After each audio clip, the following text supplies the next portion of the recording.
Բարև ձեզ սիրելի հայրենակիցներ, հարգելի ընկերներ, մի միջադեպի մասին եմ ուզում խոսել, որի մասին թերևս ենթադրում եմ, որ արդեն համացանցից գիտեք, տեսել եք։ Որոշ ժամանակ առաջ Դեմերչյան փողոցում ազգային ժողովի շուրջ կողքով անցնելիս անակնկալ ինձ համար, անկեղծ ասած, չգիտեի, որ այդտեղ մարդ կա եւ անհայտ կորածների ծնողներ կան։ Տեսա, մոտեցա, զրուցեցինք տարբեր բաների մասին, իրանք վրդովմունքը իրենց հայտնեցին եւ այլը, ինչևից է, երբ արդեն հեռանում էի այդ մարդկանց հետ խոսելուց հետո, ինձ ընդառաջ էր գալիս արդեն ինձ հայտնի մի կանոնով ոմն անձնավորություն, որին գիտեմ համացանցից, հաճախ տենց բազմաթիվ համացանցում տեսանյութեր է անում իմ երեխայի դպրոցի մոտ, երբ որ գնացել է երեխայիս հանդեսին, էլի իմ հետ կապված տեսանյութ էր արել, մի խոսքով իմ համար ինձ քաչ հայտնի անձնավորություն էր, որը տեսախցիկը ձեռքներ, ես տեսա, որ տեսախցիկը ձեռքները մոտեցավ եւ բնական է ես որևիցե ցանկություն չունեի եւ չեմ ուզում որևիցե ձևով իր հետ առնչվել եւ առաջարկեցի իրան հնարավորինս հեռու ինձնից մնալ միգուցե մի քիչ ավելի կոպիտ, երբ որ ինքը շարունակեց եւ սկսեց ավելի առաջ գալ, բայց կոպիտ բառը կարող եմ ասել, որ որևիցե սեռական բնույթի կամ որևիցե հայոյան կերի մեջ չի պարունակել, որից հետո արաբարից ավել որևիցե բան չի եղել, երբ որ արդեն սկսեց չի ենթարկվել անվտանգության աշխատակիցներին եւ անընդհատ մոտիկ գալ եւ սադրել, որից հետո նա սեռական բնույթի հայոյանքներ հնչեցրեց ինձ իմ հասցեին եւ դա տեսանյութում երևում է, ես իրեն պատասխանեցի եւ փորձեցի հեռանալ, ինչից հետո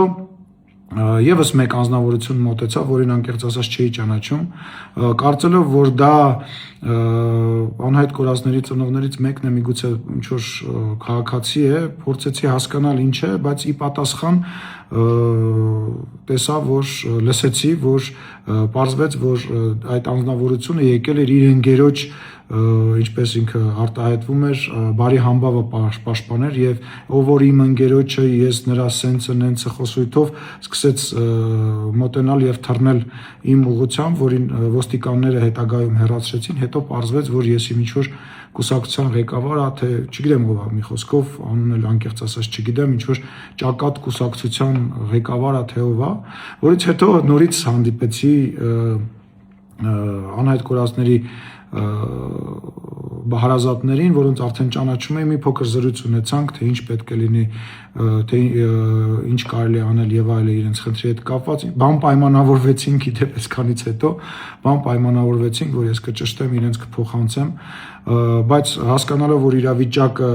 լարված է, որովհետեւ արդեն այդ սադրանքը, որ խուլիգանությունը, որը տեղի էր ունենում, ակնհայտ էր, որ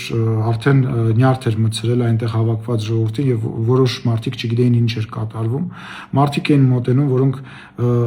նաեւ ոգելից խմիչք էին օգտագործած եւ ասում էին նույնիսկ դրա մասին, որ այո մի քիչ խմած եմ եւ այլը, ես ընդեղից հեռացա, այդ ընթացքում եւս մի սադրանք տեղի ունեցավ, եւս մի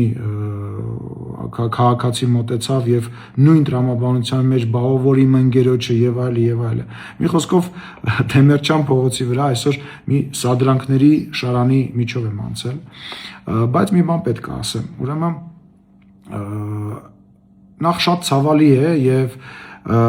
շատ զզվելի է, որ այդ մարդկանց ցավը, իսկ այդ մարդկանց մեջ բազմաթիվ մարդիկ կան, որոնք որ շատ ծանր իրավիճակում են գտնվում, որ այդ մարդկանց ցավը որոշ քաղաքական միավորներ ու որոշ մարդիկ փորձում են օգտագործել իրենց քաղաքական նպատակներով, իրենց լայվերը, իրենց,